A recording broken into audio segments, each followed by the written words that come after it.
De la production à l'emballage, aux avions, aux patients, et maintenant, moins de 2 mois plus tard, c'est sur le vaccin contre la Covid-19 de Johnson Johnson qui connaît une pause après les rapports de caillots sanguins rares mais graves. Sur plus de 6,8 millions de personnes aux États-Unis ayant reçu le vaccin, 6 auraient développé des caillots sanguins, soit moins d'un sur 1 million. Ce sont toutes des femmes âgées de 18 à 48 ans, dont les symptômes sont apparus dans les 13 jours après la vaccination. Mais il n'y a pas de lien définitif à ce stade.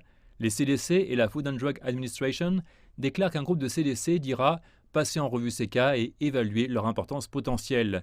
Le chirurgien général américain déclare que la pause sur les vaccins Johnson Johnson leur donne le temps de travailler avec les médecins et les infirmières. Nous pouvons solliciter leur aide pour rechercher le type de symptômes qui pourraient nous inquiéter.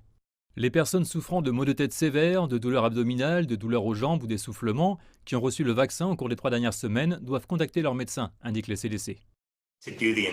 Pour faire l'enquête rapidement, pour comprendre s'il existe un lien entre le vaccin et les événements indésirables, si un lien est trouvé, la FDA et les CDC pourront émettre des recommandations qui incluent des avertissements, par exemple concernant un risque accru pour certaines populations.